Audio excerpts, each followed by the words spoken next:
Hello everybody, Eric Apricot here. Not all is perfect in Sharj pick and pop land. CP3 is an expert at running it with Sharj. Steph Curry and Klay Thompson still struggle to read whether Sharj is rolling or popping, and this has led to turnovers. So here's a cool little play that ends in a Klay Thompson, Dario Saric pick and roll. This starts off as a split cut. Steph feeds CP3, then he uses Saric as a screen, but Saric immediately then flows this into a second split cut for Klay. Saric with a good solid screen, Klay springs open, Klay's defender trails him, Zach Collins steps up to try to dissuade Klay from firing an open three, so Saric can now roll, and Klay has become decent at running the pick and roll, so he just sends a nice little pass, leading him beautifully, and Sharj comes in with an effective layup. Later on, Sharj sets a pin-in screen for Klay. Two defenders going to step around the screen.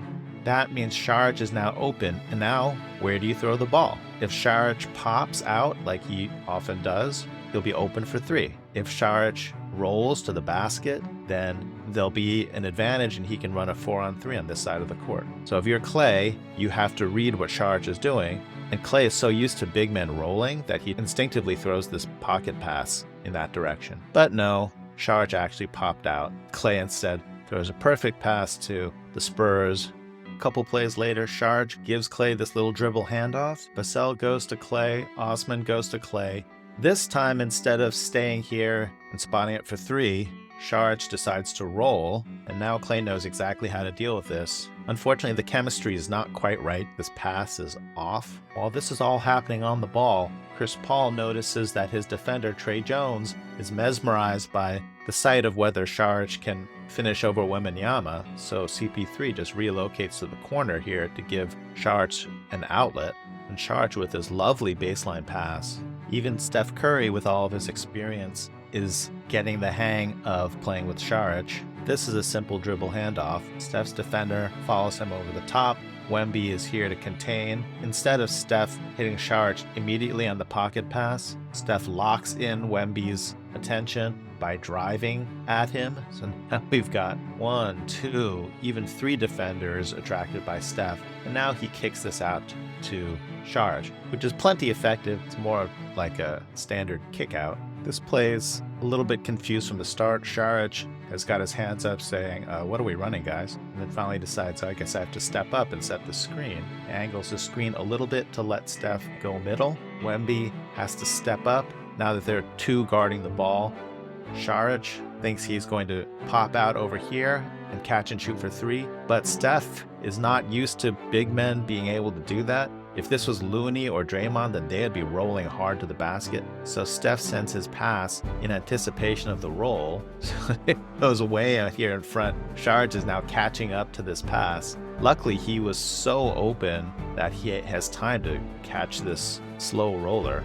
Sharj cleverly turns this into an instant dribble handoff with JK. Gary Payton II sees his defender's numbers. He's got his back to him, so he immediately cuts baseline. Kuminga tries to make the right pass. This would be a GP2 dunk, but unfortunately, the defender gets an arm on this. Steph and Klay still figuring out that chemistry. On the downside, that means there's going to be some turnovers now, but that means there's also potential to grow as they get the hang of playing together. Let's end with a quick celebration analysis, the extremely rare celebration of a successful challenge. Let's see how Steve Kerr feels about his chances of winning the challenge. I know I'm going to lose it. I know I'm going to lose it, but I'm going to challenge anyway. That's the spirit, Steve.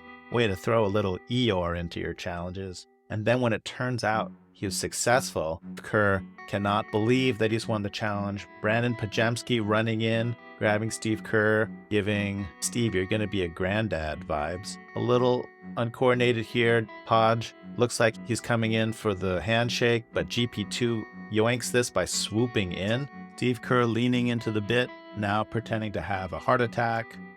That's actually pretty convincing. He's going for the full pass out. I'm not completely sure what GP2 is doing. He's either doing we have happy jazz hands going, or he might be doing the I'm sprinkling water on you to revive you. Either way works. Brandon Pajemski, showing his quick improvisation skills, immediately goes into "I'm waving to get you some more oxygen," showing off his yes and attitude, improvising beautifully using Steve Kerr's bit. If you like these videos, please like and subscribe. It really helps spread the video to other people. Thanks for watching.